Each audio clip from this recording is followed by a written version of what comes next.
se supone. Oh, a ver, para. Sí, creo que me parece que ahí lo está grabando. Sí, profesor, ahí aparece que está grabando. Ok, buenísimo, gracias.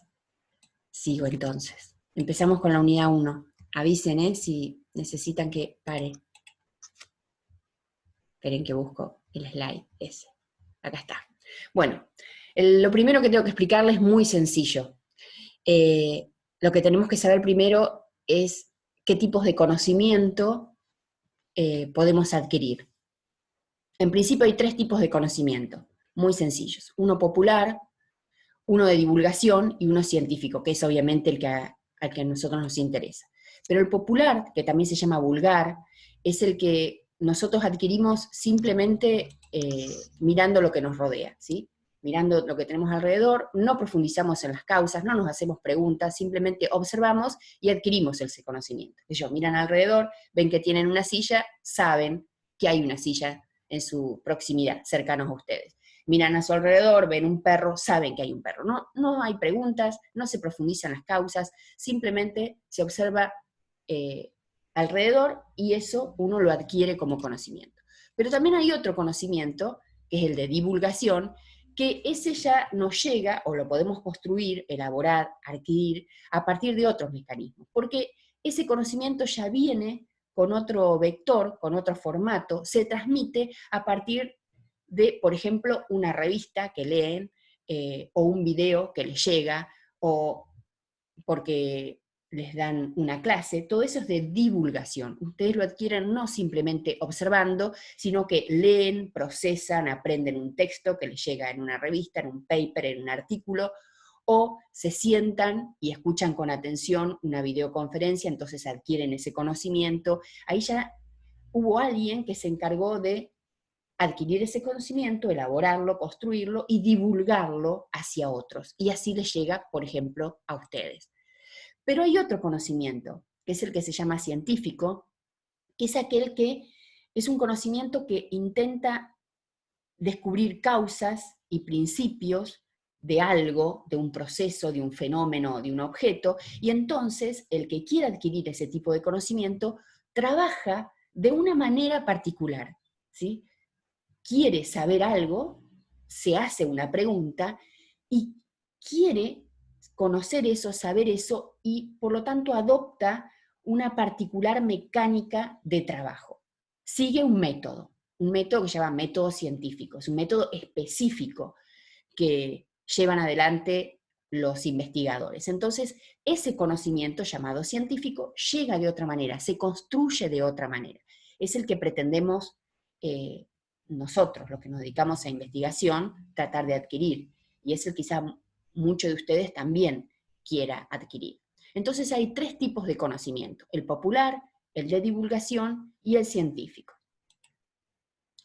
Como les decía recién, el conocimiento científico se adquiere de una manera particular, que es trabajando con una metodología específica. Vamos a hablar entonces de esa metodología que siguen los investigadores para poder adquirir ese conocimiento que tanto persiguen. ¿De dónde viene esto de método? Método es una palabra que tiene su raíz latina, viene de meta y odos, que en realidad significa plan de acción. Es decir, hay todo un plan para actuar de determinada manera para adquirir ese conocimiento científico. Entonces, en esta forma particular, en esta mecánica especial que llevan adelante los que quieren tener un conocimiento científico, hay un destino y hay un orden. Hay un destino porque uno previamente se plantea una pregunta, quiere saber algo, sabe a dónde quiere llegar, por eso hay un destino. Pero no está dispuesto a llegar a esa determinada respuesta de cualquier manera, sino siguiendo un orden determinado, ¿sí? Obviamente, como les puse ahí, hay tantos métodos como planes de acción nos imaginemos. Pero los científicos tienen como un plan de acción un tanto general que los reúne. Entonces, a ver si no me salteé nada, no. ¿Cuándo decimos entonces que un conocimiento es de este tipo? El científico, un conocimiento científico. Bueno, hay 3 características que hacen que un conocimiento sea científico. Primero, cuando los resultados que uno obtiene, o sea, esa respuesta que uno logra a esa pregunta inicial que se planteó, son importantes, son significativos para una cierta disciplina. Si no, pasan a ser irrelevantes. Si a nadie le importa lo que ha adquirido, entonces no se considera que es científico. Tiene que ser significante, significativo para una cierta disciplina. A su vez, el origen de ese conocimiento tiene que haber sido de un problema que se plantearon científicos. Y por eso dice, cuando surgen de problemas científicos, hubo una pregunta formulada científicamente. Y en tercer lugar, la tercera característica de algo para que sea conocimiento científico es que se siguió un método particular para obtenerlo. Se siguió el método que utiliza la ciencia. Perdón. Entonces, ¿el conocimiento es científico? Sí. ¿Es importante para una cierta disciplina científica? Si surgió a partir de una pregunta científica y si se consiguió a través de la aplicación del método de la ciencia. Entonces, ya que estamos hablando de la investigación científica, tratemos de definir, entonces, este conocimiento científico que quieren adquirir los que llevan adelante la investigación científica, ¿qué características tiene la investigación científica? Bueno, la investigación científica, lo primero que tenemos que saber es que es un proceso. ¿Qué significa que sea un proceso? Que se desarrolla en el tiempo. Por eso es un proceso, ¿sí? Se desarrolla en el tiempo. Y la característica que tiene ese desarrollo en el tiempo es que es abierto. Es un proceso abierto. Ya lo deben imaginar ustedes. ¿Por qué? Porque los resultados que obtiene hoy un científico, no importa en qué parte del mundo, seguramente va a ser el punto de partida para que laburen otros científicos el día de mañana. Por eso es un proceso abierto. Los resultados de hoy son el punto de partida de mañana. Ninguna investigación científica parte de cero. Todos, cualquiera sea la pregunta que nos hagamos como científicos, tenemos un montón de conocimientos previos que ya damos por hecho, que aceptamos, que consensuamos que es así, los adoptamos, nos apropiamos de ellos y a partir de eso seguimos avanzando, ¿sí? Los resultados de hoy, de ayer, son el punto de partida de hoy o de mañana, según sea el caso. Y como les decía, ese proceso, o sea, que se desarrolla en el tiempo y que es abierto y cuya finalidad es obtener conocimiento científico, no lo lleva a cabo cualquier actor de la sociedad, sino unos seres muy particulares que son los investigadores científicos, que conforman obviamente una comunidad también, ¿sí? Díganme cómo vamos hasta ahí. Es un breve repaso, es para que tengan en cuenta los tipos de conocimiento y en particular las características propias del conocimiento científico. Nada más. ¿Vamos bien? ¿Se me durmieron del todo? Sí, bien. Ok. Bueno, visto esto, ahora pasamos a una investigación científica, ¿por qué etapas pasa? Ya sea o a lo largo de la historia de la investigación científica o a lo largo de una investigación científica, de una solita, de la que hace un investigador científico. Sea como sea, esa investigación científica va pasando por distintas etapas que las vamos a ver ahora. La investigación científica, las primeras, las pioneras, en general pertenecen a una etapa de la ciencia que se da en llamar edad exploratoria. ¿Por qué? Porque los primeros temas que se investigaban obviamente eran todos novedosos porque no se sabía nada de nada o muy poco de muy pocas cosas. Entonces los investigadores lo que hacían con un tema novedoso, por eso es exploratorio, lo que hacían era explorar el asunto, ver de qué se trataba, ¿sí? ¿Qué significa explorar? Esto, indagar, revisar, ir rastreando, sondear, ver qué onda, ¿sí? Porque en la edad exploratoria de la ciencia todo era novedoso, entonces había que ir explorando. Esto de la exploración, como les puse ahí, es lo más básico del proceso científico, ¿sí? Pero no por básico es sencillo, porque la verdad es que en estas investigaciones exploratorias es donde más se pone en juego la creatividad, ¿sí? La audacia para encontrar algo, porque no es sencillo encontrar algo de lo cual se sabe muy poco o nada, ¿sí? Ya hay muchas investigaciones en el ruedo, entonces encontrar un tema novedoso no es sencillo. Entonces la investigación científica a lo largo de su historia, en sus comienzos, pasó por una edad exploratoria donde todas las investigaciones eran así, muy novedosas, por lo tanto estaba puesto en juego la creatividad del investigador. Pero de todas maneras, cuando cada uno de nosotros encara una investigación científica, la verdad es que lo primero que uno hace también es esto, es indagar, revisar, explorar, leerse todo como para ver qué se sabe de esto y tratar de encontrarle la pata novedosa al asunto que nos interesa. Después la ciencia pasó a lo que se llama edad descriptiva. Ahí ya no era tan básica la cosa, no era que no se sabía nada de nada, ya se sabía algo de varias cosas. Por lo tanto, acá, en esta edad descriptiva de la investigación científica, ya lo que había que hacer era preguntarse, y no así nomás de preguntas generales, sino ya preguntas más precisas, ¿sí? Entonces, esto de hacerse preguntas más precisas para tratar de describir ahora un proceso, significaba que se tenían que empezar a medir distintos aspectos de lo que yo estaba investigando. Y medir en ciencia significa justamente esto, describir. Describir de alguna manera algún aspecto, alguna dimensión del fenómeno, proceso u objeto que estoy estudiando. Entonces, como ven, ya es un paso un tanto más adelante de lo que estábamos recién, que era todo exploratorio, por lo tanto era muy novedoso, así que había que rastrear, sondear la cosa. Acá, en una edad descriptiva, ya las preguntas tienen que ser más precisas, porque como yo quiero describir algo, lo que tengo que hacer es medir algo.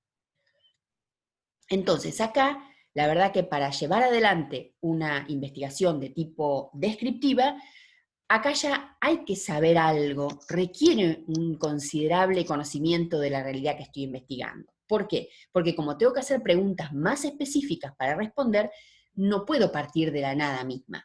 Algo tengo que saber del proceso que estoy o que quiero estudiar. Después, la investigación científica pasó a vivir la llamada edad de corroboración de hipótesis causales, que ahí es cuando ya el que llevaba adelante una investigación lo que buscaba era tratar de identificar relaciones causales justamente, es decir, vincular dos fenómenos entre sí de manera causal, ¿sí? Causal. Por eso son relaciones causales. Quiero ver si esto es la causa de esto otro, ¿sí? Entonces ahí, en general, estas investigaciones de tipo explicativas ya lo que hacen es diseñan experiencias bajo condiciones creadas y controladas o no, ¿sí? Pero para estudiar estos fenómenos, como lo que queremos hacer es ver si hay una relación causal entre esto y aquello otro, trato de tener bajo condiciones que yo pueda controlar bastante la cosa. Es como cuando ustedes, por ejemplo, ven que se hace un ensayo y se van probando distintas dosis de tal cosa para ver si, no sé, los individuos de tal especie reaccionan de esta manera. Ustedes están tratando de ver la causa entre algo y otra cosa. Por eso son investigaciones que forman parte de esta etapa de la investigación, cuando uno quiere corroborar hipótesis causales, busca vincular de manera causal dos fenómenos entre sí. Y luego la investigación científica entró en lo que se llama edad de sistematización teórica. Ahí es cuando ya los conocimientos de una determinada rama de la ciencia o disciplina ya se han consolidado bastante. Tengo que ir redondeando, ¿no? Porque se me terminan los 40 minutos y bueno, y volvemos. Cuando se me terminan estos 40 minutos, cortamos, damos 5 minutos y recomenzamos, ¿ok?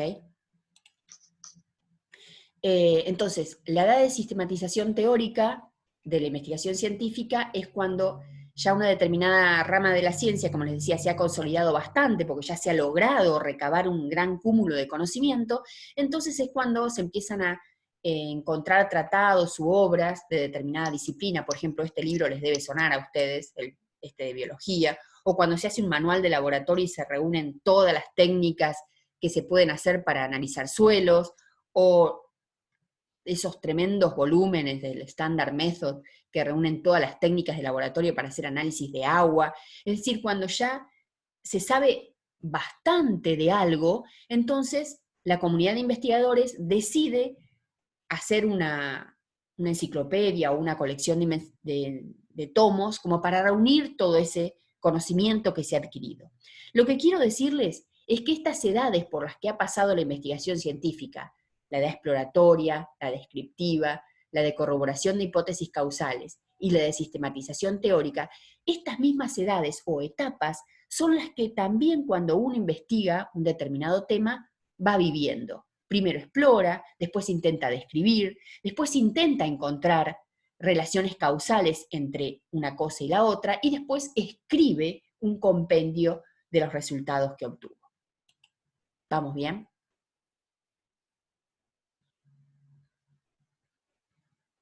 ¿Están ahí? Sí, vamos bien. Ok, perfecto. Ese mensaje, ¿tienen idea ustedes cuánto tiempo falta para que terminen los 40 minutos? ¿Lo podría leer yo en algún lado aquí? Por lo que hemos visto en otras materias, la primera clase tiene minutos ilimitados. Me parece que hoy Sí. El cuadro que apareció también decía que los minutos eran ilimitados. Sí, sé que son 40, pero el tema es que no sé ese mensaje cuándo me los da, cuando faltan cuántos, como para saber si ya se me está cortando. No. Quiso decir que la primera clase, por lo general, es ilimitada. Apareció un cartel en la pantalla diciendo eso. Ah, yo ni lo leí, daba por sentado que me estaba diciendo que se terminaba. ¿En serio? Bueno. Es un regalo.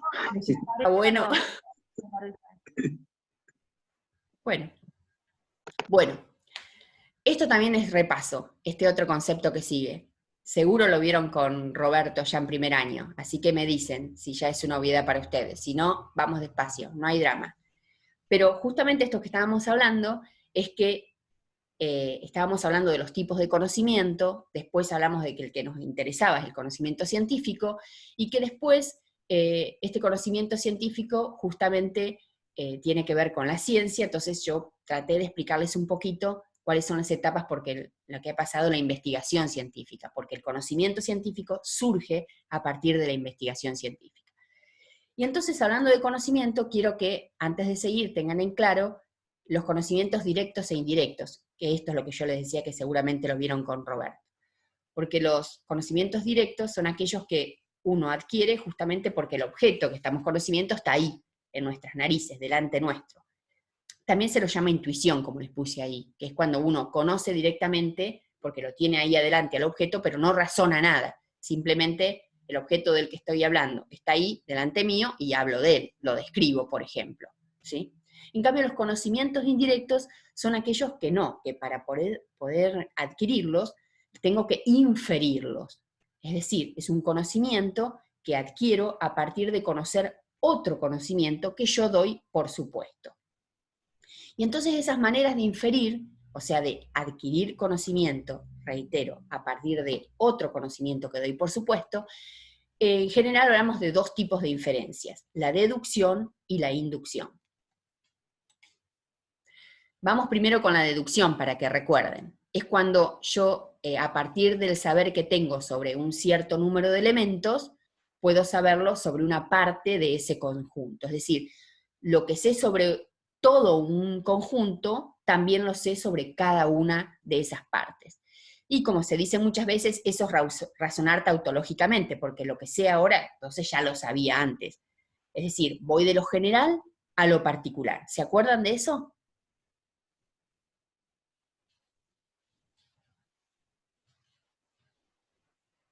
El silencio de ustedes, no sé cómo interpretarlo. ¿Se acuerdan de lo de deducción, ir de lo general a lo particular? De lo que sé del todo, también lo puedo saber sobre las partes. Sí, profe, algo nos acordamos, pero no viene mal el repaso tampoco, pasa el tiempo. Ok, miren, aquí con letras rojas o anaranjadas, no sé de qué color la ven ustedes, vamos a suponer que son las premisas de lo que yo parto, que se supone que es de lo general, ¿no? Y esto que puse aquí en verde son las conclusiones. Entonces, vamos a suponer que yo tengo esta premisa, que supongo que todos los que están tomando esta clase de metodología son alumnos regulares de metodología. Entonces, después digo, no sé, por ejemplo, está Nicolás y Pedro están, ¿no? Tomando la clase. Nicolás Barrado y Pedro Denda. ¿Están, chicos? No los escucho yo. Vamos a suponer que Elías y Juan Cruz están. Sí, profesora. Ok, bueno. Vamos a suponer que yo digo, los 14 que están tomando la clase de metodología son alumnos regulares de metodología. Y después digo, Elías y Juan Cruz, por lo tanto, concluyo, son alumnos regulares. Yo partí de una premisa, vamos a suponer verdadera, porque sí, justamente era así. Todos los que estaban tomando esta clase virtual eran alumnos regulares de metodología. Por lo tanto, Elías y Juan Cruz, que estaban entre ese conjunto, son alumnos regulares. Partí de algo del todo, y mi premisa era verdadera, era cierta, por lo tanto mi conclusión también lo era. Ahora, ¿qué pasa si resulta que al lado de uno de ustedes está sentado otro compañero que en realidad está ahí con ustedes en sus casas porque después de la clase de metodología van a seguir estudiando un final de otra materia, en el cual el flaco este que está sentado al lado de uno de ustedes se enganchó, no lo creo, muy factible, pero bueno, vamos a suponer que se enganchó con la clase de metodología, entonces la está siguiendo, pero él no es alumno regular de metodología. Entonces, si vamos a suponer que en el conjunto, yo digo en este todo, todos los que están escuchando mi clase son alumnos regulares de metodología de la investigación. Y le incluyo a él, a ese flaco que está justo sentado al lado de uno de ustedes, pero que no es alumno regular de metodología. Pero yo en este conjunto, en mi aseveración, en mi premisa, yo digo, todos los que están escuchando mi clase virtual son alumnos regulares de metodología. Entonces, ¿qué puede pasar? Que a partir de esa premisa, que es falsa, porque ese flaco que está sentado ahí no es alumno regular mío, pero yo después les digo, por lo tanto, Elías y Juan Cruz, insisto con Elías y Juan Cruz, son alumnos regulares de metodología de la investigación. Pero, vamos a suponer que ese flaco se llama Jacinto, digo, por lo tanto, Elías, Juan Cruz y Jacinto son alumnos regulares de metodología. Entonces, ¿qué pasó? Como yo partí de una premisa falsa, mi conclusión puede ser verdadera, porque justo enganché yo para concluir que Elías y Juan Cruz son alumnos regulares de metodología, y sí, ciertamente lo son, pero puede ser que en mi conclusión sobre un subconjunto particular de alumnos, yo incluía a este flaco que estaba sentado al lado de uno de ustedes y que no lo es. Y entonces mi conclusión es falsa. Entonces, esto es lo que yo quiero decirles y que les quede de deducción. Que la deducción va de algo que yo sé sobre el todo y después yo asevero que sé sobre lo particular. Lo que sé sobre el todo, muchos critican, también lo sé sobre las partes. El temita es este, que si mis premisas fueron verdaderas, seguramente mi conclusión va a ser verdadera. Si yo lo que dije del todo era verdadero, lo que después voy a decir de las partes va a ser verdadero. El tema es que si yo partí de una premisa falsa, lo que yo creí que sabía sobre el todo no era realmente así, puede suceder que, bueno, mi conclusión sea verdadera, si justo enganché que en lo que voy a decir después de lo particular sea cierto, o puede ser que no, que después lo que termine concluyendo sobre una parte del todo sea falso. ¿Ok? ¿Quedó clara la deducción, chicos?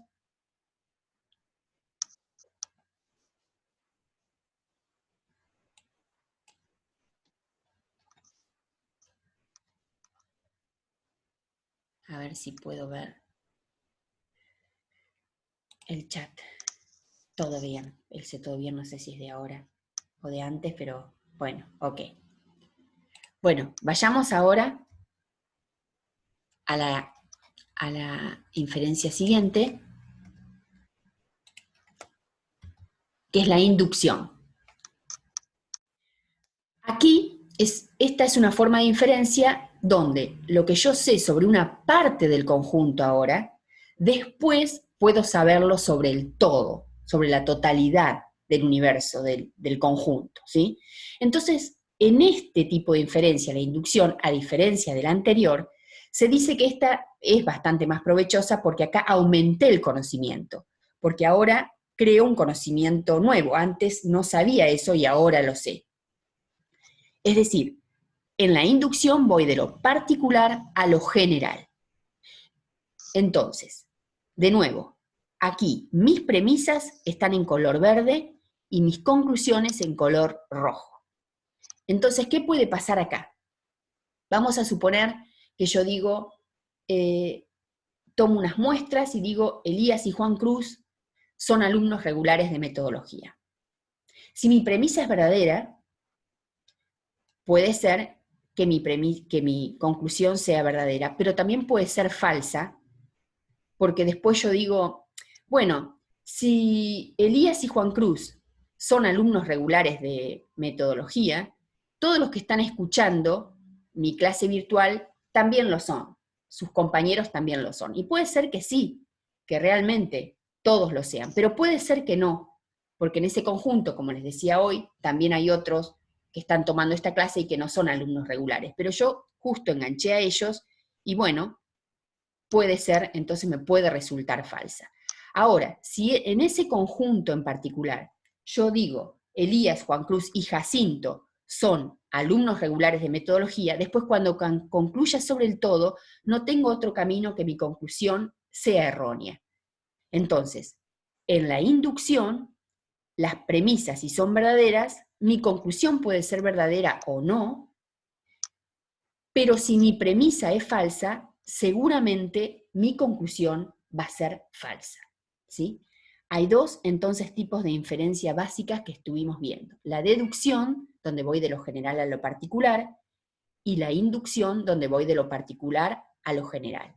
En la deducción, cuando la premisa es verdadera, mi conclusión es verdadera, pero si mi premisa es falsa, puede ser verdadera mi conclusión o la puedo pifiar.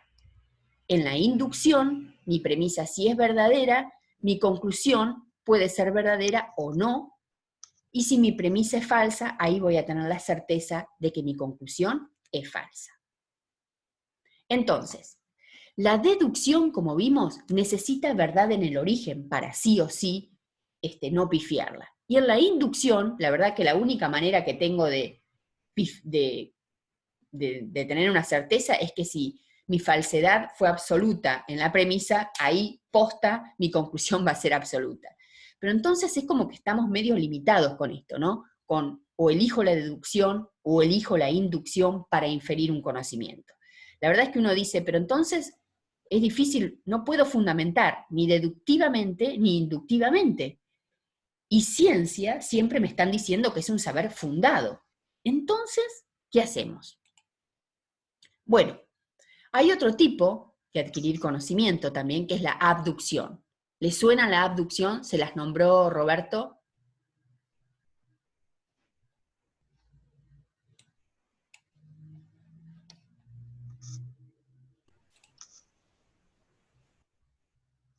Tal vez sí, pero bueno, en este momento no. Ok. No lo recuerdo.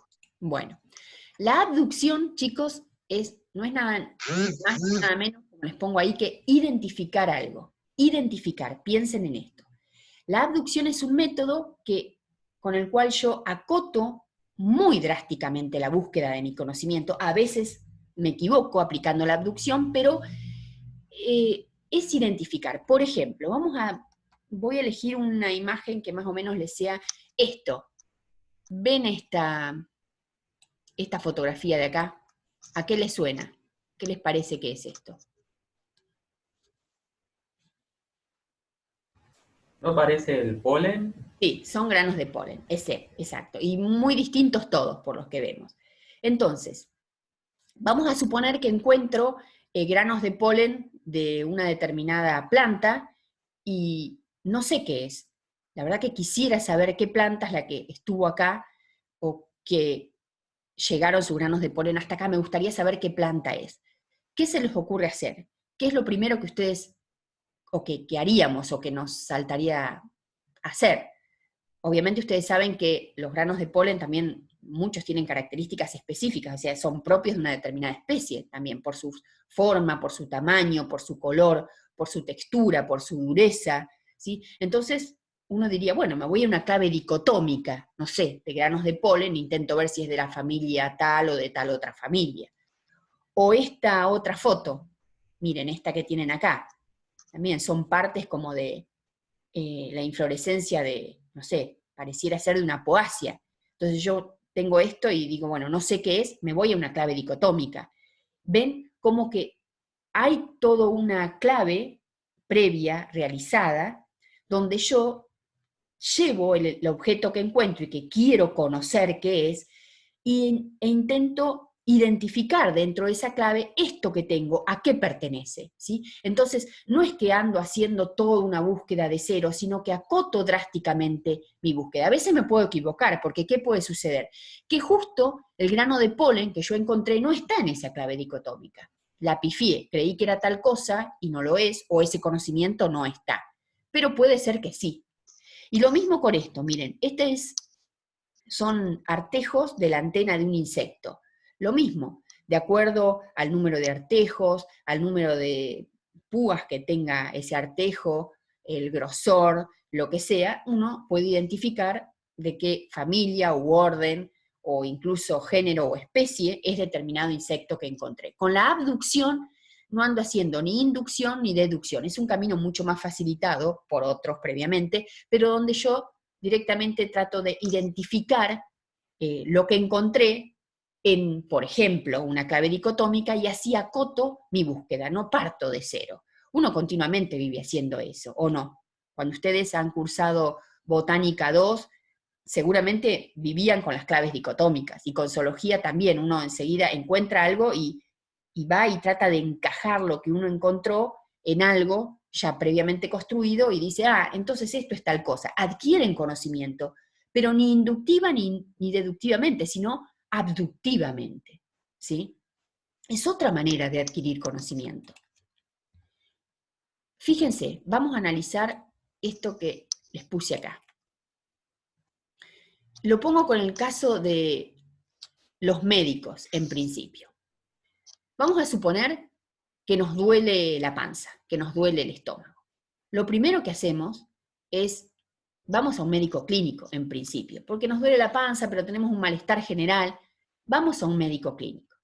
El médico clínico conoce las reglas, estudió para ser médico, sabe más o menos cómo funciona la cosa. Le viene el resultado, que son ustedes, con un dolor de panza, y los analiza, les manda a hacer algunos estudios, y encuadra el caso. Les dice, chicos, ustedes tienen una, vamos a suponer, gastritis. Y los manda, dice, no, ustedes tienen que ir con un gastroenterólogo. Los manda al especialista. El especialista ya es un médico que solamente se dedica a analizar casos que tengan que ver con el sistema digestivo. Él conoce las reglas también. A él ya le llega el caso específico de alguien que tiene un determinado problema en su sistema digestivo, lo analiza, lo estudia y da el resultado posta, ¿sí? Él dice, bueno, ustedes tienen una gastritis originada por tal cosa, deberían tomar tal otra, esto puede evolucionar de tal manera, o no puede hacer tal cosa, bla, bla, bla. Ahora, el tema es que también hay médicos que se dedican a la investigación. Estos médicos que se dedican a la investigación toman determinado número de casos, van probando con ellos, con, por ejemplo, distintas drogas, estudian el resultado que van obteniendo y enuncia las reglas. Estas reglas que enuncian los médicos que se dedican a investigación, a partir de estudiar el resultado de determinada medicina, vamos a suponer, sobre ciertos casos, estas reglas que enuncia el investigador son las que después conocen tanto el clínico como el especialista. Lo que pasa es que el clínico, a partir de esas reglas, le va al paciente y él encuadra el caso para que dé el resultado más preciso el especialista.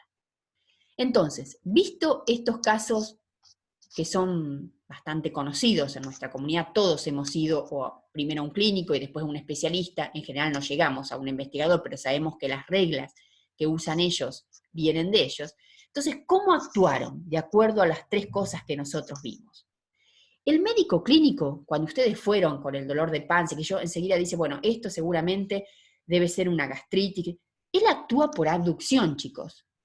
Él conoce las reglas, le va al resultado y encuadra el caso, ¿ven? Encuadra el caso, acota la búsqueda. Dice, bueno, ustedes deberían ir a un gastroenterólogo porque ese dolor de panza, ese malestar que vos sentís se debe de ver, no sé, tenés, no sé, irritada la epidermis gástrica, no sé, tenés que ir a un gastroenterólogo. Él actuó por abducción, acota drásticamente la búsqueda. Él conoce las reglas, le fue el resultado y encuadra el caso. El especialista, el gastroenterólogo, su conocimiento lo obtiene por deducción. Él le mandaron los casos y da el resultado, por deducción, ¿sí? En cambio, el investigador que va obteniendo los casos y después enuncia reglas generales, el investigador actuó por inducción. Díganme si estas maneras, este ejemplo que utilizo con la medicina, hace que les quede un poco más claro lo de deducción, inducción, abducción. Sí, profe. Ok, perfecto. Sí, está bueno llevarlo a un ejemplo, sí. Bueno, yo les voy a hacer ahora hagamos de cuenta que pasemos todo esto a la agronomía. Yo les voy a dar ejemplos de docentes que ustedes conocen, o no. Y ustedes díganme cuál será el método que más aplica para obtener el resultado, para obtener el conocimiento. Por ejemplo, les hago una pregunta. ¿Dónde ubicarían a un ingeniero agrónomo que labura en el campo? O sea, él no es docente de la facultad ni nada, es un ingeniero agrónomo que se recibió y labura en 3 o 4 campos, y viene el dueño y le dice, che, vos sabés que en tal lote me apareció tal cosa, veo que el cultivo tiene, no sé, lo veo como medio amarillento.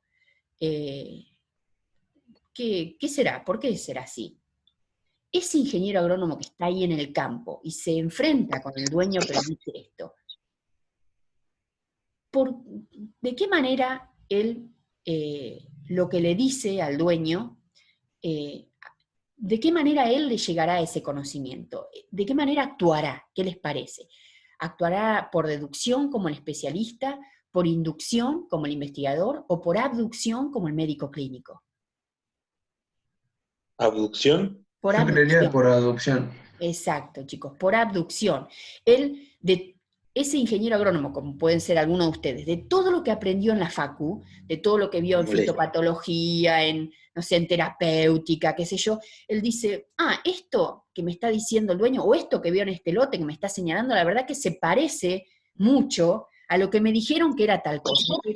Ese ingeniero agrónomo conoce las reglas, le vino el resultado y encuadra el caso, por abducción. Ahora, vamos a suponer que hay alguien que está hablando, pero no le entiendo bien. Es una mujer, me parece, pero lo escucho un poco distorsionada y lejos. No sé si la intención es hacerme una pregunta o no.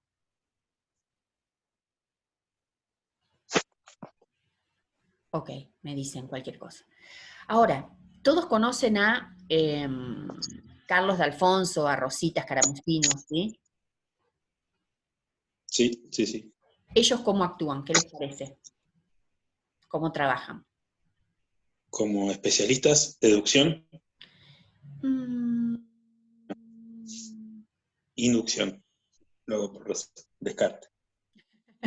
no sé si Inducción, sí. tanto, porque miren, ellos más que nada en la mayoría de los casos actúan por abducción, porque todas las especies que le llevan seguramente lo que hacen es inmediatamente recurrir a esos tomos de la flora de la Argentina o de la provincia o lo que sea, y tratar de ubicar lo que ustedes le llevan en alguna de esas claves dicotómicas. Así que en primera instancia, el laburo de ellos es bastante por abducción. Ahora puede ser que alguna vez le aparezcan especies que no están incluidas en esas floras, y entonces ahí tengan que recurrir, sí, a tratar de investigar y ver dónde están. Pero si no, en general, Rosita, Carlos, ellos trabajan por adopción. Vamos a suponer después investigadores como conocen a Sebastián Stenglen, que está en el Biolab.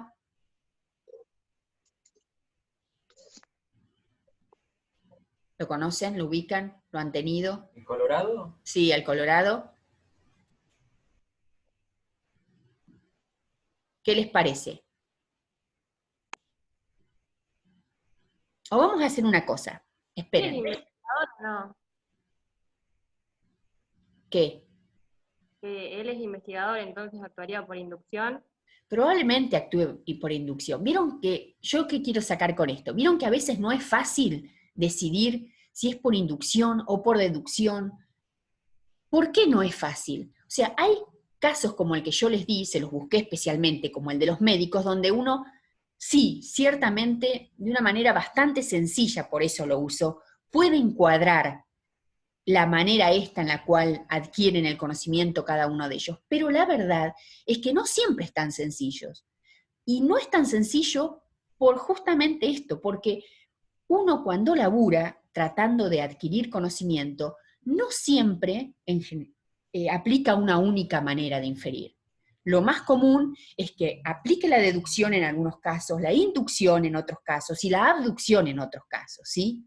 Tengan en cuenta esto. Así que estén tranquilos. Si a veces no le es tan fácil, es porque no es tan fácil. Porque la verdad es que todos los investigadores aplican un poco de cada uno de estos tipos de inferencia. De todas maneras, en el trabajo práctico yo les voy a poner un ejercicio donde van a tener que aplicar en la agronomía y yo creo que ahí lo van a poder hacer. Ya lo vamos a discutir.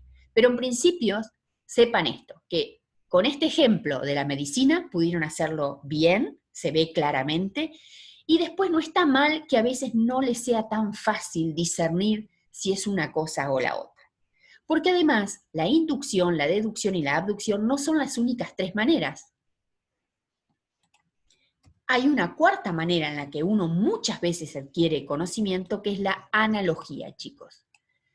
La analogía es una manera de adquirir conocimiento donde uno va de un todo a otro todo, que a veces nada que ver, o sea, va como de un tema a otro tema, diferentes en la materia, pero semejantes en la forma. Miren, para explicarles este tipo de adquisición de conocimiento, que es la analogía, elegí el ejemplo de Darwin. Díganme a ver si soy clara. Darwin, ustedes saben, fue quien propuso esta mecánica de la selección natural, como que a partir de que en una población natural había distintos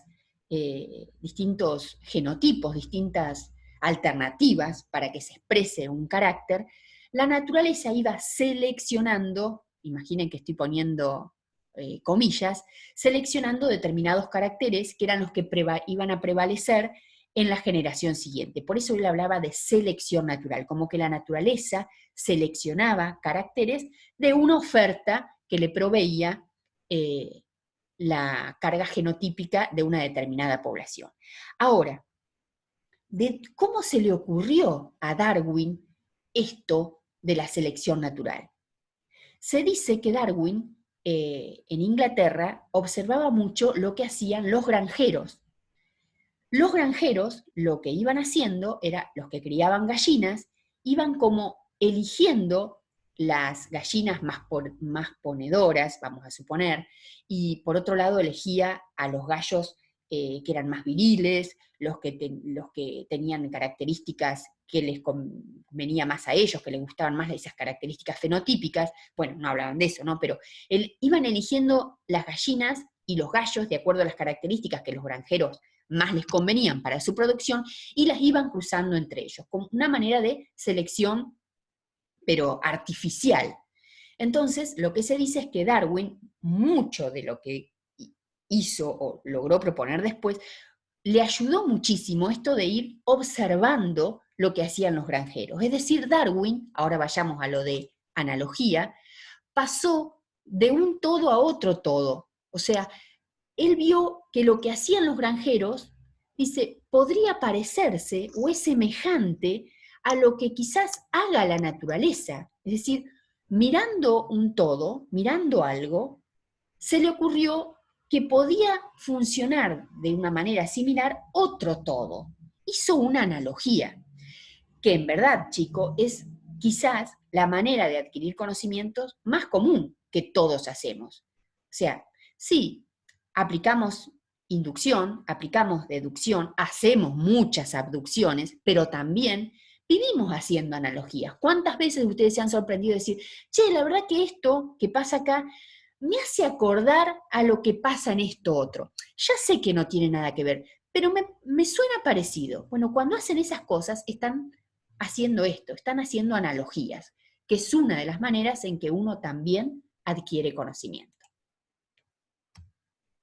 ¿Les quedaron claro, aunque sea como un primer acercamiento? Después cuando lo lean tranquilo el PowerPoint, que se lo voy a subir al archivo de cátedra, quizás van a poder repasar y les va a quedar más claro lo de la inducción, deducción, abducción y analogía.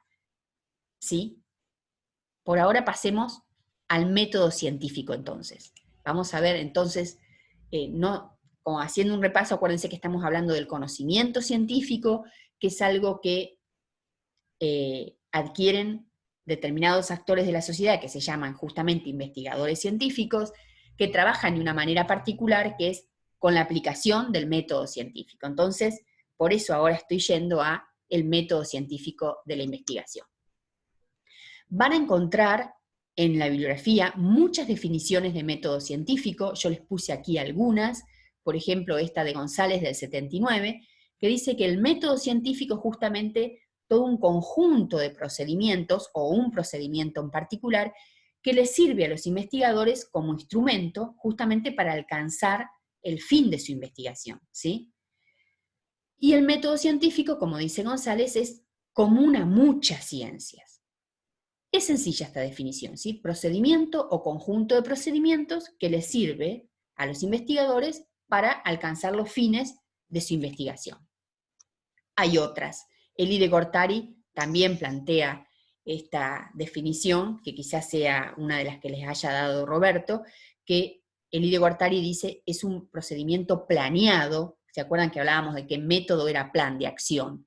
Bueno, ella dice es un procedimiento planeado que justamente aplican los investigadores para tratar de descubrir cómo funciona un determinado proceso, cómo desentrañar todo lo que ocurre en conexiones internas y externas. O sea, es todo aquel procedimiento planteado que pone en práctica un investigador para tratar de conocer algo, ¿sí? Y a partir de algo que conoce, después poder generalizar y profundizar esos conocimientos. Y ella habla de que justamente los investigadores aplican este método científico para tratar de que la demostración que hacen de esto que están descubriendo tenga rigor racional, ¿sí? Después también está Mario Bunge. Mario Bunge les debe sonar porque es uno de los filósofos, epistemólogos, científicos más grosos que ha dado la Argentina. Acaba de morir hace muy poquitos meses, a la edad de 103 años. 103 años, una barbaridad.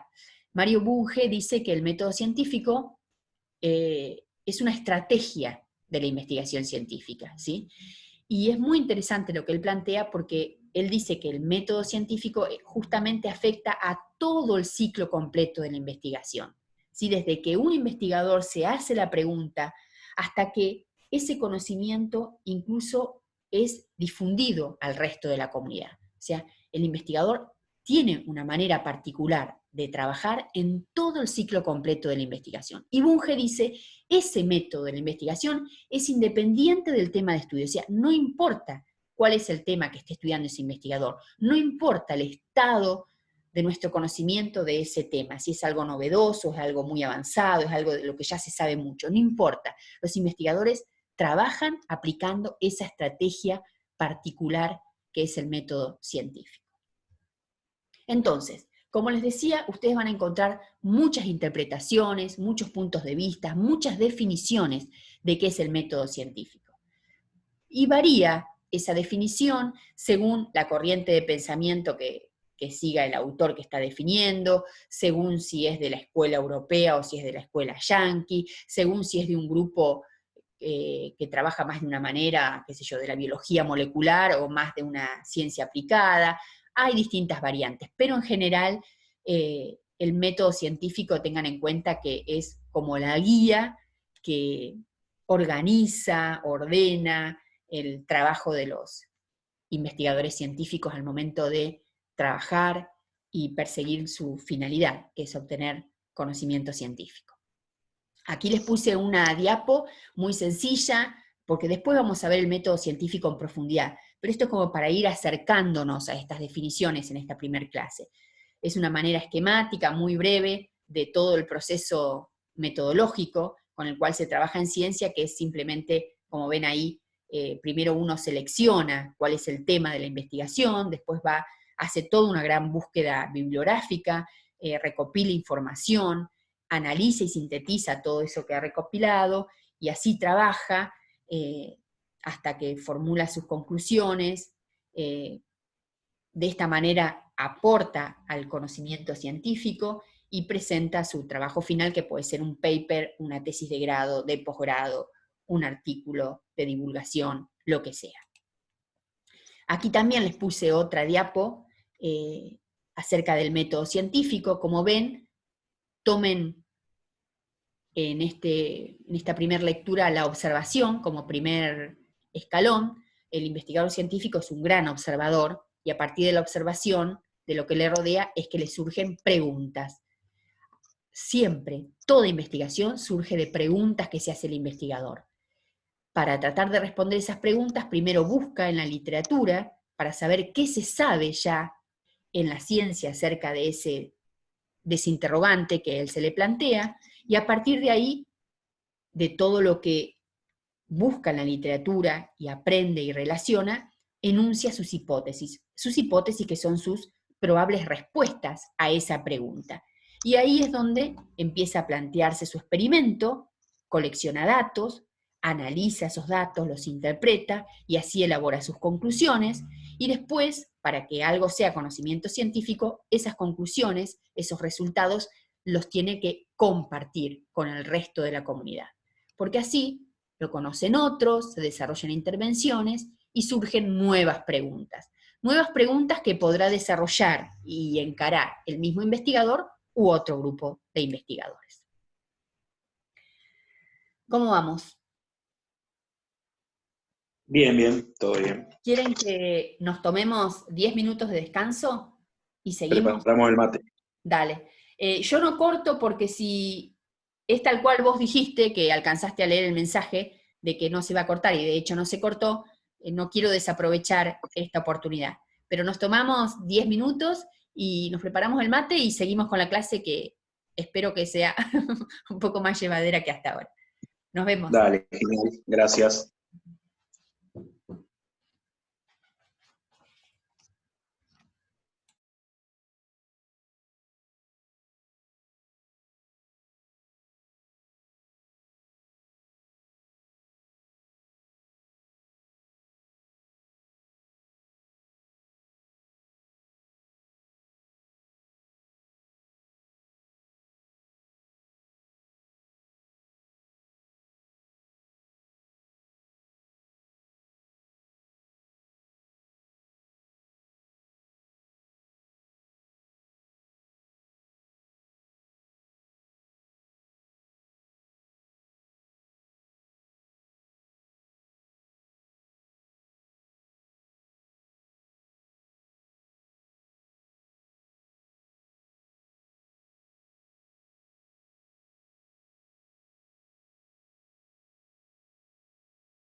Bueno, chicos, seguimos con la clase. ¿Están ahí?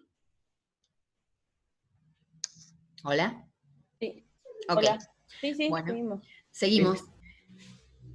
Ahora un concepto que es importante que tengan claro es el de la objetividad científica. Siempre se habla de la objetividad científica. Vamos a ver un poco de qué se trata. Entonces, para definir objetividad científica, primero vamos a tener en cuenta a qué se denomina objetivo. Cuando algo se dice que es objetivo. La palabra se los está diciendo. Algo es objetivo cuando nosotros utilizamos ese término es porque nos estamos refiriendo al objeto, ¿sí? No a nuestro modo de conocer el objeto, ¿sí? Justamente, como no hace referencia a nuestro modo de conocer el objeto, se dice que es independiente del sujeto que conoce. Eso significa objetivo. Algo que se refiere al objeto y que es independiente del sujeto que está tratando de conocer a ese objeto. Es decir, que lo de objetivo hace referencia a que está exento de todo aquello que llamamos subjetividad. Obviamente, ustedes dirán, difícil decir que algo que voy a decir o un conocimiento científico es objetivo, cuando yo estoy planteando que algo objetivo es independiente del sujeto que conoce y el sujeto que conoce es el investigador. O sea, ¿cómo es? Parece imposible. Bueno, entonces, objetivo en ciencia se refiere a que algo es realmente objetivo cuando es reconocido universalmente, es decir, cuando es reconocido intersubjetivamente. Es decir, decimos que algo es objetivo cuando entre varios sujetos, es decir, intersubjetivamente, acordamos que eso es así. ¿Entienden? Es como un artilugio que tenemos en ciencia para poder saltar este impedimento, que si no, lo objetivo únicamente se refiere al objeto y no a nuestro modo de conocerlo, entonces nunca podríamos hablar de algo objetivo. La manera de saltar este impedimento es decir, bueno, en ciencia decimos que algo es objetivo cuando entre varios sujetos acordamos que esto es de esa manera y no de otra. ¿Sí? Entonces, ¿en qué radica esto de la objetividad científica? Ya estando nosotros sabiendo que entonces lo de objetivo, ¿a qué se refiere en ciencia? A algo acordado intersubjetivamente. Bueno, la objetividad científica radica en que todas las teorías son factibles de ser corroboradas en la experiencia y contrastadas intersubjetivamente. Es decir, todas las teorías de ciencia, cualquier otro investigador tiene que poder hacer la misma experiencia que aquel investigador que formuló que a partir de eso consiguió tal conocimiento y poder corroborar que eso es así. Es decir, entre varios sujetos, todos los que quisiéramos, deberíamos poder contrastar que ese conocimiento es así. ¿Sí? Entonces, justamente esto de la estructura objetiva de las teorías científicas es lo que permite que una teoría científica se independice de quien las concibió. Ya no es propiedad de quien concibe eso, el único, el dueño de ese conocimiento, sino que una teoría científica ya es independiente de quien la concibió originalmente y puede ser factible, entonces, de ser llevada a cabo una experiencia corroborada con esa experiencia y contrastada entre varios sujetos. Ya se va a ir aclarando, no se preocupen. Entonces, ¿qué características tiene esto de la objetividad científica, que consiste en lo que acabamos de decir recién? Primero, que la objetividad científica siempre se refiere a un conjunto de objetos estudiados, es decir, siempre pertenece a un ámbito propio de una disciplina dentro de la ciencia, ¿sí? Desde una simple proposición que haga un investigador hasta una inmensa teoría compleja, todo en ciencia toma características que son independientes de quien las enuncia. Esto es una primer característica de la objetividad científica, ¿sí? Que la objetividad es propia de los objetos estudiados y que es independiente de quien enuncia esas teorías. ¿Cuál es la crítica que se le hace aspecto de la objetividad científica, que en realidad sobre un mismo objeto de estudio puede haber distintas interpretaciones, es decir, diferentes investigadores científicos sobre un mismo objeto de estudio tienen distintas miradas. Entonces no es tan así. Ya lo vamos a ver más claro. Otra característica de la objetividad científica es que el lenguaje compartido. Ustedes saben que cuando hablamos en ciencia, el lenguaje propio de la ciencia tiene términos que son muy particulares, son unívocos. Es decir, en ciencia no hay posibilidad de confundir significados, no hay lugar para la ambigüedad. ¿Sí? Por eso, qué sé yo, cuando uno escribe un artículo no puede decir sí, y la influencia de tal elemento en el crecimiento de tal especie es mucho, o es muy importante, mucho, muy importante, poco, más o menos. No, esos términos así tan vagos no tienen lugar en ciencia. Uno siempre tiene que llamar las cosas de una determinada manera que no haya lugar a la ambigüedad. Bueno, justamente por eso lo de los nombres científicos, chicos. Algo que acá se dice de una manera, en otro lugar a esa planta o a ese animal se le dice de otra, pero para eso están los nombres científicos, por ejemplo, que hacen que cuando yo digo, no sé, Disticlis scoparia, en cualquier parte del mundo, Disticlis scoparia es Disticlis scoparia, y no otra cosa. Más allá de que algunos le digan pelo de chancho, otros pasto salado, otro, sí, llámalo como quieras, vulgarmente, pero científicamente es Disticlis scoparia. La crítica que tiene este aspecto de la objetividad científica es que muchas veces el lenguaje es disciplinario, o sea, cada rama de la ciencia, cada disciplina tiene su propio lenguaje y a veces hay términos que lo que significan en una disciplina no son exactamente eso en otra disciplina. Por ejemplo, se me ocurre el término de región. Región en ecología no es lo mismo que región en geografía. Lo mismo con términos como límite, no es lo mismo el significado del término límite o frontera o borde en ecología que en geografía, y así. Es decir, más allá de que el lenguaje científico está compuesto por términos unívocos, en realidad a veces el lenguaje disciplinario hace que haya algunas zonas grises. Otra característica de la objetividad científica es que está basada en que la metodología rigurosa que se sigue para obtener el conocimiento científico. Obviamente, lo que dijimos, el método es aquel plan de acción definido, predeterminado, que siguen los científicos para trabajar.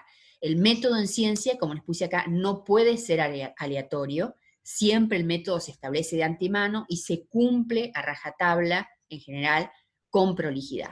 La crítica que se le hace a este aspecto de la objetividad científica es que la verdad es que el método es un medio, ¿sí?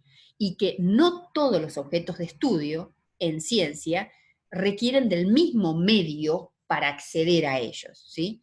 Por lo tanto, el método sí debe ser riguroso, pero que tampoco signifique que uno deba atarse, encorsetarse a un determinado procedimiento rígido, ¿no? Porque, como decíamos hoy, el investigador también tiene que tener una gran dosis de creatividad y muchas veces esa creatividad justamente se ve en cómo aplica el método científico, qué determinadas aristas particulares tiene su manera de trabajar. Otra característica de la objetividad científica es que los sujetos que enuncian teorías, los sujetos que las someten a control a esas teorías, forman parte de una comunidad científica.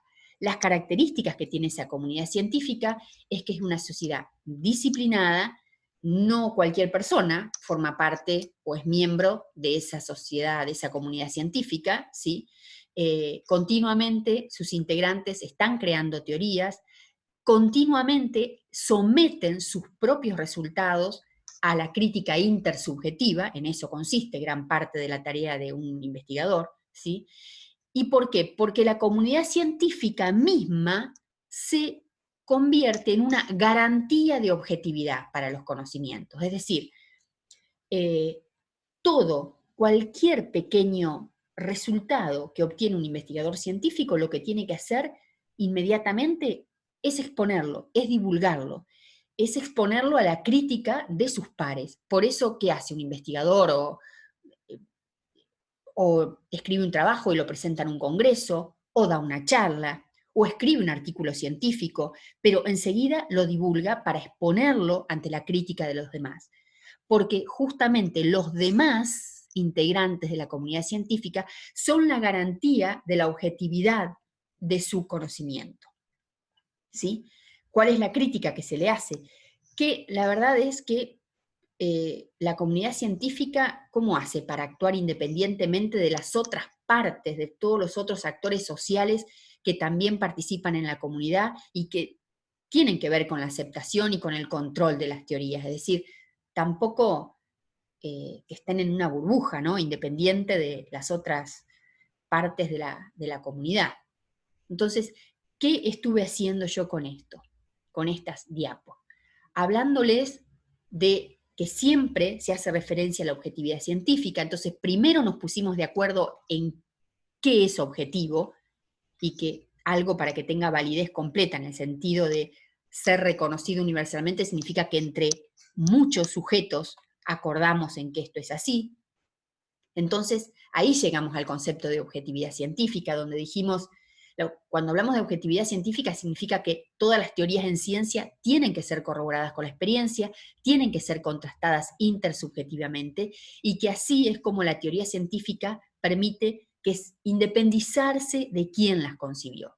Y entonces, a partir de eso, empezamos a ver, bueno, cuáles son las características propias de la objetividad científica y cuál es la crítica, se las puse como en un púrpura, que se le hace a cada una de las características de la objetividad científica.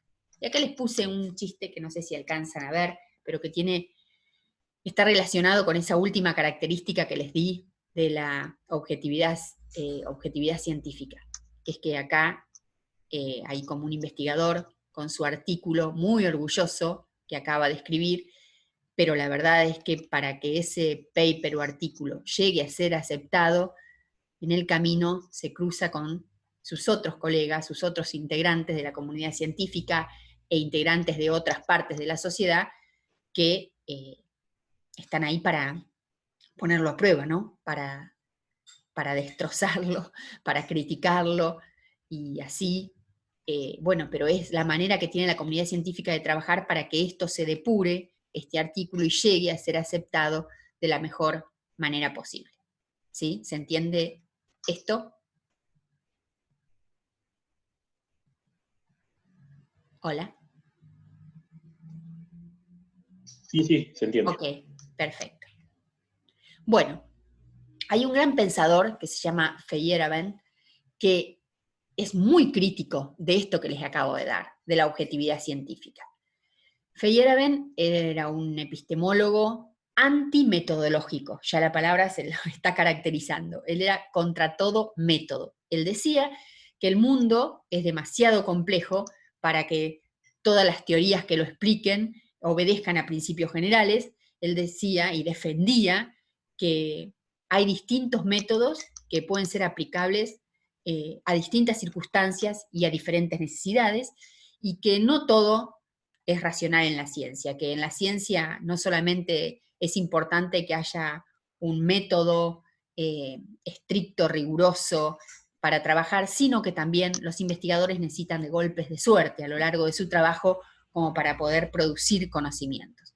Acá en estos 4 ítems intenté resumirles el pensamiento de Feyerabend, que me pareció importante porque, así como siempre hacemos hincapié en el método científico y su importancia y su utilidad, también es bueno que escuchen otras voces, como de Feyerabend, que es absolutamente antimetodológico. Está bueno saberlo. Hay otros que son mucho más flexibles en esto de concebir el método científico.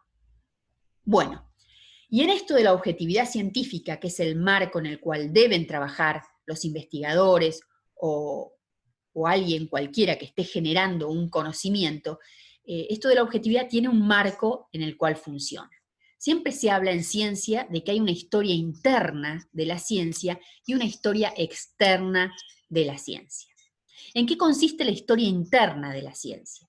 Es que todo lo que se hace en ciencia, en realidad, hay toda una historia dentro de la ciencia, que es la historia que tiene que ver con la razón, con las ganas de avanzar siempre hacia la verdad en las distintas épocas, todo lo que tiene que ver con las distintas teorías, los problemas, los experimentos, las innovaciones, las creaciones, las investigaciones que salen bien, las investigaciones que salen mal, todos los errores de los investigadores al laburar, todo eso es la historia interna de la ciencia, lo que ocurre puertas adentro de la ciencia a medida que se va trabajando y generando nuevos conocimientos. Pero también la ciencia no deja de estar ajena a todo lo que es la historia externa, que sucede puertas afuera de la ciencia, es decir, todo lo que pasa en política, en economía, en educación, en la religión, en la tecnología, la cultura en general, afecta todo lo que se produce dentro de la ciencia. Y ahora vamos a hablar de eso. Entonces, en ciencia se habla del contexto de justificación y el contexto de descubrimiento. El contexto de justificación justamente tiene que ver con la historia interna de la ciencia, es decir, un investigador cuando trabaja, ¿cómo se justifica que utilice esta metodología y no otro? ¿Cómo es que esta hipótesis es válida y aquella no? O sea, todo esto que va transcurriendo y viviendo un investigador en su propio contexto de justificación tiene que ver con la historia interna de la ciencia. Es decir, ¿cómo se justifica que utilice tal metodología ese investigador? Bueno, indudablemente dentro de la ciencia, en esa disciplina, hay avances con determinados experimentos y se han hecho innovaciones que hace que esa sea la metodología que actualmente se cree que tiene éxito y que es mejor aplicar y no otra. Y todo el contexto de descubrimiento que rodea el laburo de un investigador tiene que ver con la historia externa, es decir, de la historia personal del investigador, de los valores que hay en la época en que está trabajando ese investigador, de las presiones políticas y religiosas, de en qué lugar del mundo trabaja. Es decir, hay todo un marco, un contexto interno a la ciencia y otro externo a la ciencia que modifica, influye absolutamente el laburo de un investigador.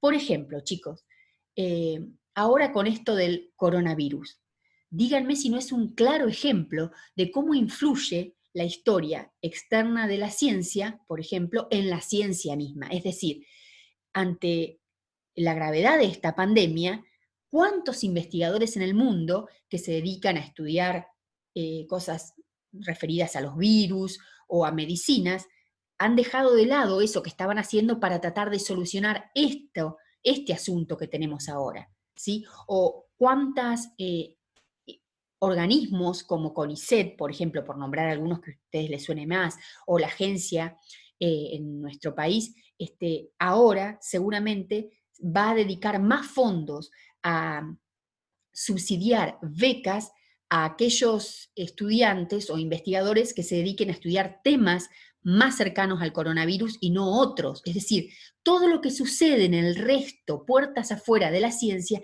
influye sí o sí en lo que se haga en ciencia, ¿sí? Es así.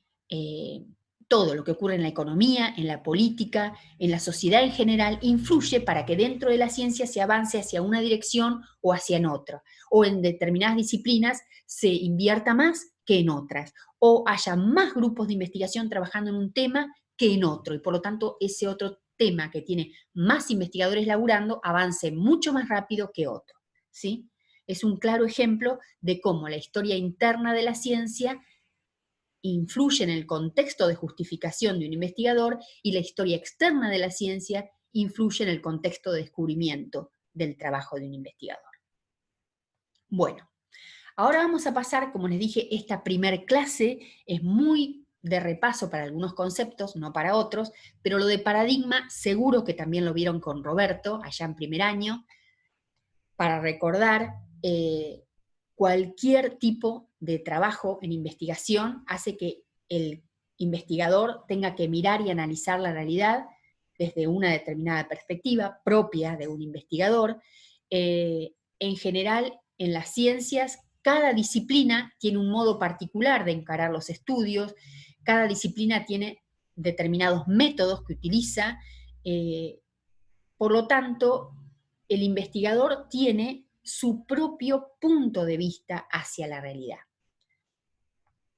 Entonces, las diferentes posiciones que un investigador puede tomar para ver su objeto de estudio, todas esas justamente diferentes posicionamientos, todas esas perspectivas que tiene un investigador sobre su objeto de estudio, a eso se llama paradigma, chicos.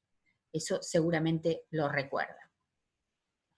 Hay distintas definiciones de paradigma, en general se recurre a las definiciones dadas por Kuhn, pero lo que decía es que hay hechos, realizaciones científicas que universalmente son reconocidas, que son como modelos de problemas o modelos de soluciones en una comunidad científica, y justamente el paradigma es una determinada forma de ver la realidad, ¿sí? Cada investigador tiene su propia manera de ver el objeto de estudio, y de acuerdo justamente a esa posición que tiene, desde la cual mira su objeto de estudio, de acuerdo a eso es cómo trabaja. De acuerdo a eso, elige esta metodología y no otra. De acuerdo a eso, elige esta área de estudio y no otra. Y así todo.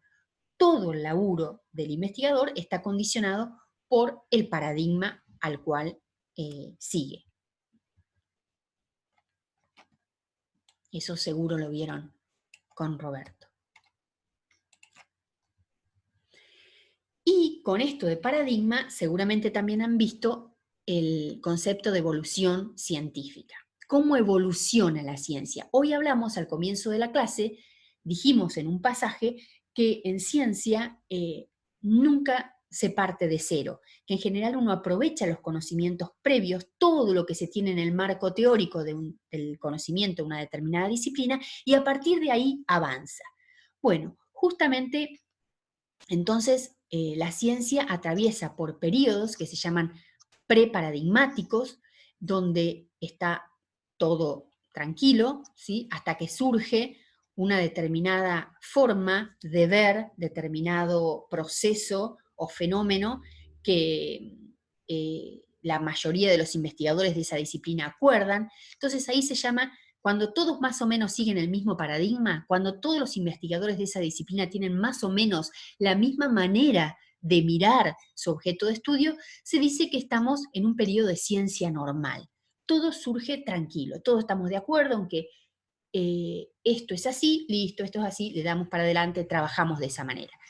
Pero hay determinados momentos en la ciencia en que surgen anomalías, es decir, grupos de investigadores que empiezan a mirar de otra manera ese mismo objeto de estudio, ya sea un proceso o un fenómeno. Empiezan a mirarlo desde otra perspectiva, por lo tanto empiezan a proponer distintas maneras de analizarlo. Esas anomalías, esos como ruidos que se producen en la comunidad científica, hacen que se produzca una revolución científica, que es cuando, ya hay demasiado ruido, ya este paradigma, esta manera de ver las cosas que veníamos trayendo no convence a la gran mayoría, por lo tanto empiezan las disonancias, los desacuerdos, hasta que en general un nuevo paradigma prevalece. Entonces ese nuevo paradigma hace que la ciencia ahora mire ese mismo objeto de estudio con otra mirada, ¿sí? Entonces, la evolución en ciencia ocurre así, porque pasamos por periodos en que prevalece un determinado paradigma, pero después, a partir de anomalías, se produce una revolución científica que hace que se plante en la comunidad científica otro nuevo paradigma, otra forma de ver las cosas. Gracias a estos cambios en las perspectivas, en la investigación, la ciencia avanza, ¿sí? Lo mismo, este slide es igual al anterior, simplemente que de una manera mucho más esquemática.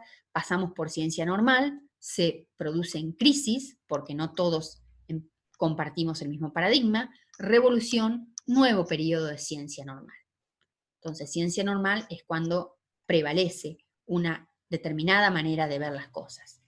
No siempre, en general, lo que ocurre es que en ciencia hay varios paradigmas que existen simultáneamente, chicos. No es que un paradigma borre de la faz de la Tierra al anterior, ¿sí? En general hay dos o muchos paradigmas que existen y son válidos en la ciencia al mismo tiempo. Por ejemplo, aquí les puse una diapo, lo saco de agronomía, del tema agronómico a propósito, porque después el trabajo práctico lo tienen que hacer con temas de agronomía, pero no sé si alcanzan a ver bien las fotos. Esta es una foto antigua, ahí ven a los estudiantes como todos vestidos muy igualitos, todos muy prolijos. Es más, son todos varones, sentados ahí uno al ladito del otro, muy quietos, y el docente allí, parado, todos muy atentos, nadie parece distraerse. Aquí hay alumnos, pero ya todos vestidos de distinta manera, hay varones, hay mujeres juntos, están como en una biblioteca, cada uno está leyendo textos y hasta parecen distintos los textos entre sí. Aquí hay alumnos que están parados, ya ni siquiera están sentados, unos trabajando en una mesa, otros en otro. Acá los alumnos están hasta al aire libre. Acá hay chicos alrededor de una mesa, acá hay chicos trabajando hasta tirados en el pasto. ¿Qué quiero? ¿Alguien se anima a habilitar su micrófono y contarnos por qué yo puse esta foto para representar los cambios de paradigma en educación?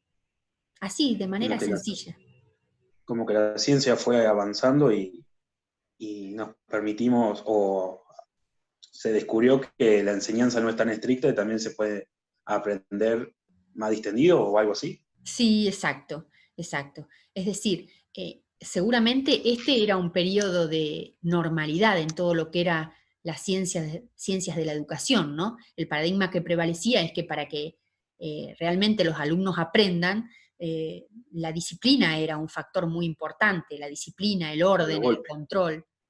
Y después se ve que en las ciencias de la educación ha ido evolucionando, ha ido otros investigadores que han opinado distinto, y bueno, y empezaron a prevalecer otros paradigmas. Hoy ya no se encuentran escuelas así, o muy pocas, o quizá en algunos lugares del mundo, sí, pero en realidad, hoy en la actualidad, bueno, o lo mismo que se enseñaba a los varones por un lado, a las mujeres por el otro. Ahora sí, eso también en algunos lugares puede ser que subsista, pero en general ahora en las escuelas lo típico es que se crea que eso no es importante como condición sine qua non para que un alumno aprenda mejor o peor. Uno no aprende más o menos porque se pinte las uñas o porque tenga el pelo suelto o largo en lugar de como se creía antes, ¿sí? Entonces, ahora se cree que va más allá. Es más, que puede ser que al contrario, en una situación distendida y más amena y más de confianza con el profesor, los alumnos estén hasta más abiertos y dispuestos a aprender que de la otra manera. Bueno, ahí cambió el paradigma en la educación, indudablemente. Ahora, lo que yo quiero decirles es que, ¿por qué les digo que no en todos lugares es así? Justamente por lo que decíamos antes, un paradigma no borra de la faz de la tierra al paradigma anterior. Puede ser que haya escuelas que aún crean que los chicos van a aprender mejor si mantienen un cierto orden y están sentados y bla, bla, bla, y bla, bla, bla. Y otras escuelas que crean que no, que es todo lo contrario. O sea, un paradigma no borra necesariamente a otro, aunque en general uno prevalece bastante más que el resto. Bueno, acá siempre intento ponerles algunas cosas como para distenderlos y que vean, aplicado también al caso anterior de los cambios de paradigma en educación, como indudablemente ha cambiado la forma de enseñar y de aprender en las escuelas. Y esos cambios de paradigma también se dan, por ejemplo, en todas las ciencias, por ejemplo, en la biología. En la biología, bueno, acá les puse una diapo, pero que enseguida se van a dar cuenta, partimos de lo que era todos los conceptos creacionistas que se tenían en biología a pasar a todo lo que son el paradigma evolucionista, ¿no? Y eso, que ahora para nosotros es casi como muy sencillo de entender, ustedes, eso que veíamos en el gráfico de crisis o de revolución científica, imagínense lo que ha sido en la época en que empezaron a escucharse los ruidos, las disonancias en la biología acerca de cómo habrá sido la evolución de las especies lo que ha provocado, ¿no? O sea, en realidad algunas crisis son muy fuertes y involucran no solamente a los científicos, sino a gran parte de la sociedad. Este es un caso concreto. Bueno, están todos ahí atentos, quiero hablarles del trabajo práctico número 1, ¿ok? Están todos ahí, ¿no? Bueno, miren, los trabajos prácticos, yo reconozco y parto de la premisa, ya que estamos en metodología de la investigación, que metodología de la investigación no es la materia preferida de ninguno de ustedes, sino todo lo contrario. Así que esa es mi premisa, por lo tanto, les pido algo encarecidamente. Que los trabajos prácticos los hagan de a pares. Yo tengo que ustedes son 14 alumnos. Por lo menos no sé si hay alguien más, pero los nombro rápidamente. Si hay alguien que está ahí y que no nombro, me dice. Pero yo tengo a Aguilar, a Barrado, Denda, Elizalde, Errovidart, Gallardo, Lamana, Mason, Orsi, Pérez, Rodríguez, Romero, Rubino y Vela. Son todos los que tengo. ¿Hay alguien que no nombré? Sí, a mí. ¿Cómo es tu nombre? Facundo Penela. Estoy anotado en el A mí me pasó la lista, creo que vos, Bárbara. Y ahí no te vi. Sí, lo que pasa es que te la pasé y no está en el grupo de quinto, entonces bien. no sabía que le iba a cursar. No importa, no hay drama. Así, y además de Facundo, ¿alguien más que no esté? Bueno, o sea que son 15. Los trabajos prácticos les voy a pedir, háganlos de a pares, o bueno, va a haber un grupo de 3, porque son 15, pero si no, háganlos de a pares, porque así pueden discutir, y ya les digo, tómense, los trabajos prácticos son sencillos, pero traten de hacerlo ustedes. Si quieren consultar entre más de 2, entre 4, 5, 6, no importa, hablen todo lo que quieran, discutan todo lo que quieran las preguntas, pero al momento de entregar los informes, júntense de a 2 o ese grupo de a 3, no más. Así yo tengo 7 trabajos prácticos voy a tener, 7 entregas. Pero propónganse hacerlos, porque es la única manera de aprender, porque después si no en el parcial se van a encontrar que, acá me dice que identifique una hipótesis retórica y no se van a dar cuenta, si no lo hicieron y no lo discutieron, no la van a distinguir en el parcial. Por eso, no se preocupen porque los trabajos prácticos se entregan las veces que sean necesarias. Ustedes me entregan el trabajo práctico, si está mal, yo se los devuelvo, me lo vuelven a enviar, si está mal, se los devuelvo, y así no importa si son 10 veces, hasta que está aprobado, ¿sí? Eso no hay limitante de entregas de trabajos prácticos. Lo importante es aprender. Ustedes están en quinto, son casi ingenieros agrónomos, así que pónganse seriamente a decir, yo de acá tengo que salir sabiendo de metodología de la investigación, ¿sí? Así que ya les digo, discutan entre cuantos quieran, pero al momento de entregarme el trabajo práctico, que sea de a 2 o ese grupo de a 3. Fíjense la primera pregunta. En el trabajo práctico dice, tienen que observar 3 figuras, que yo les pongo en el siguiente slide, y ustedes tienen que decir a qué tipo de conocimiento hace referencia cada una de las figuras. Pero dice, justifique su respuesta. Así que acá tienen las 3 figuras que yo les puse, y ustedes me dicen, la figura A corresponde al tipo de conocimiento tal porque veo tal cosa. O sea, exprésense, argumenten por qué dicen tal cosa. Esto tiene que ver con lo primero que hablamos. ¿Se acuerdan que había 3 tipos de conocimiento? El popular o vulgar, el de divulgación y el científico. Entonces ahí tienen 3 figuras, son muy claras. Yo lo que quiero es que ustedes practiquen en la escritura, en el razonamiento, en la argumentación. La segunda actividad del trabajo práctico dice, analice otras 2 figuras y explique la relación de esas figuras con el concepto de paradigma. Y dice, argumente debidamente su respuesta. Así que ahí lo mismo. Yo les pongo 2 figuras, la figura D y la figura E. Les doy tiempito para que la miren ahora.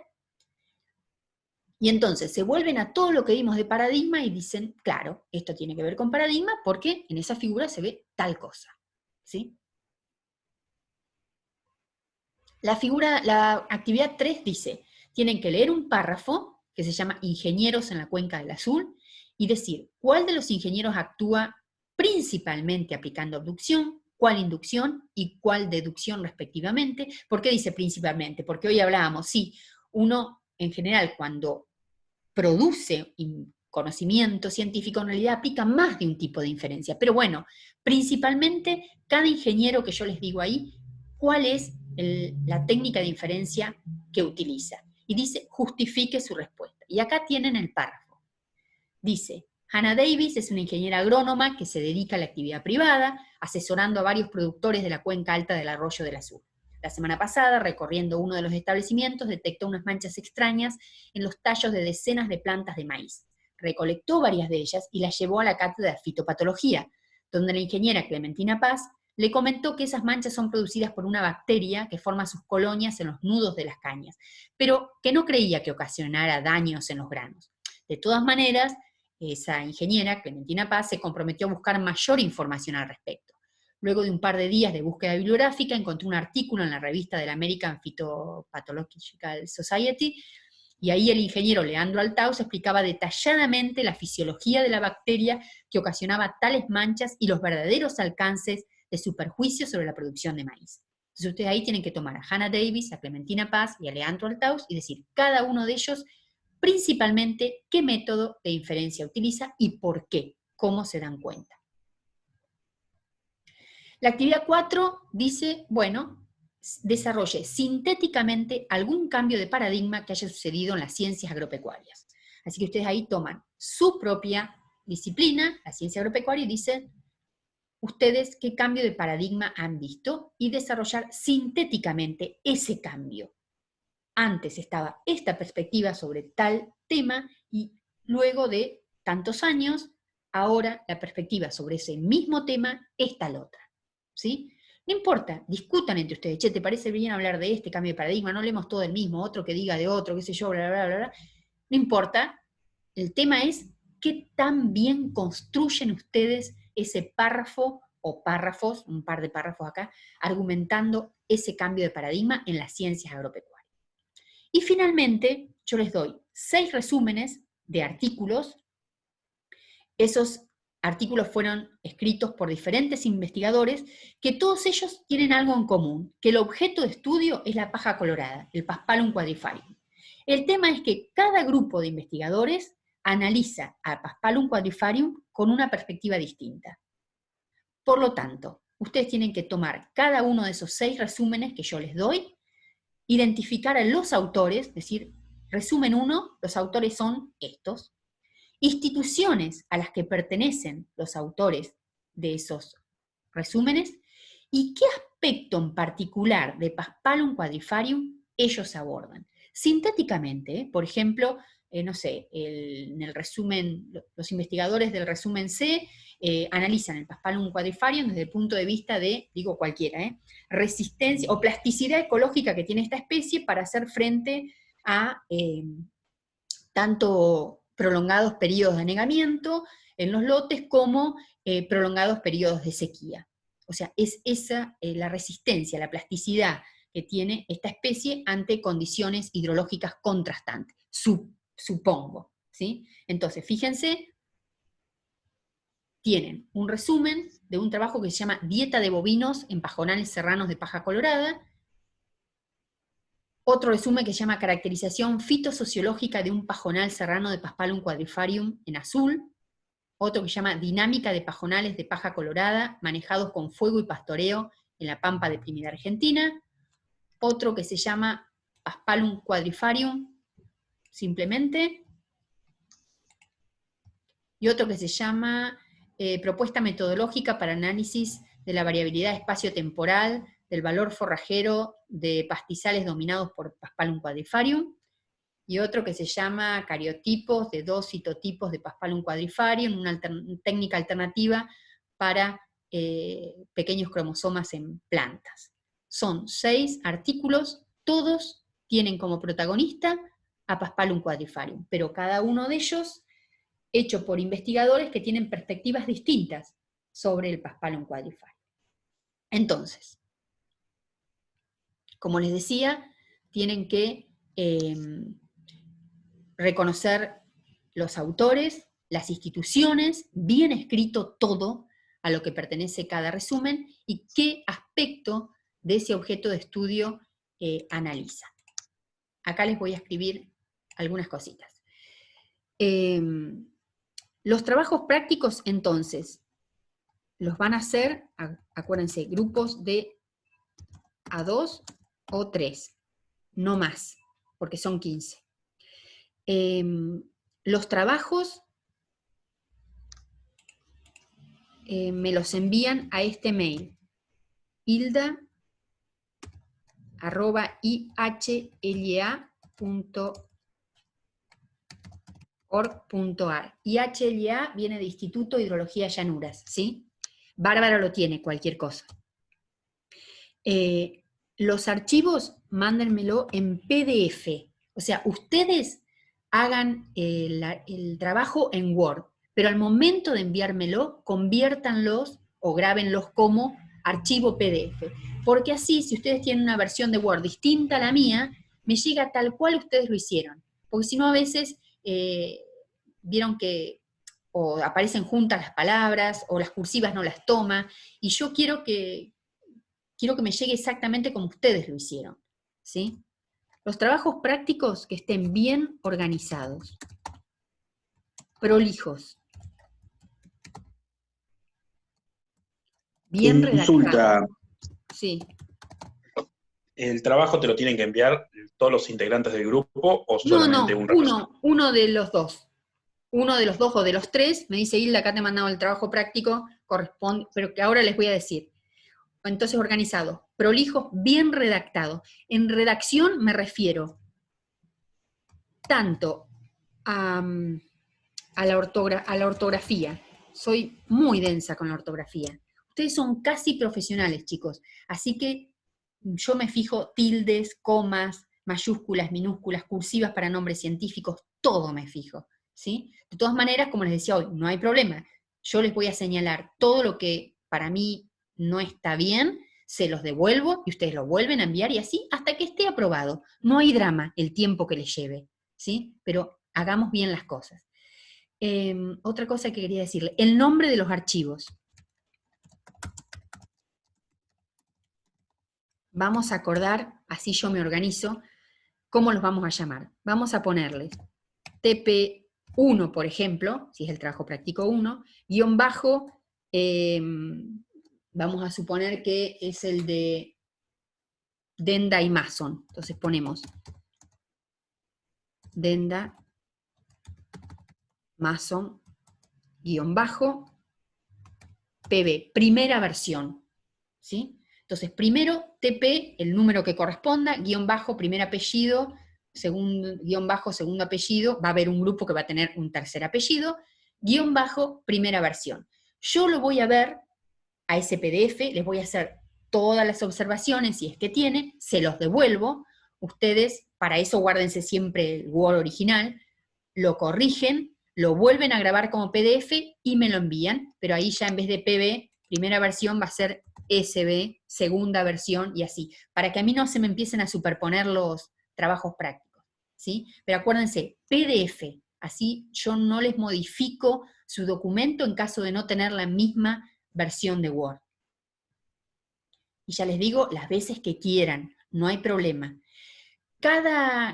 Estaría bueno, si podemos, si ustedes me mandan el trabajo práctico en el intervalo entre una clase y la otra, yo la segunda clase, o sea, la clase siguiente, la puedo comenzar con un breve raconto de qué vi en los trabajos prácticos.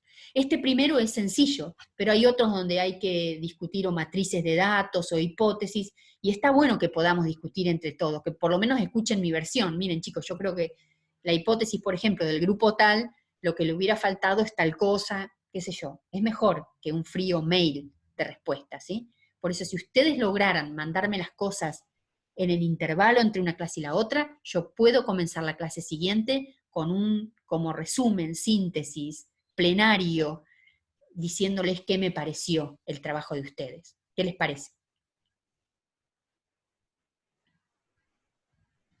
Lo podemos intentar. Está bien. Bueno,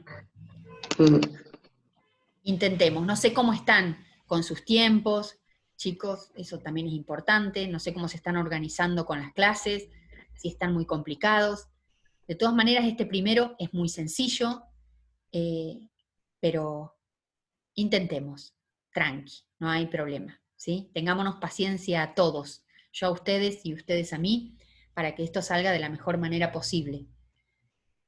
Pero esto último de los trabajos prácticos, igualmente, si la clase, por ejemplo, una determinada clase, alguien no pudo hacer una pregunta, no la entendió, discutieron entre varios y no lograron entenderla o entenderme a mí, que es lo que les quise decir, en la clase siguiente, antes de empezar la clase me pueden decir el problema y lo hablamos antes de empezar. O por mail, ya me van adelantando. Mirá, Hilda, que tal cosa no la estamos viendo. Listo, perfecto, no hay problema, ¿sí? La intención es que todos aprendamos y yo hacerles lo más linda posible esta materia que a mí me encanta y espero que a ustedes, aunque sea un poquito, logre que les guste al finalizar la cursada. Bueno, no sé chicos, ¿algo más? ¿Alguien quiere decirme algo más?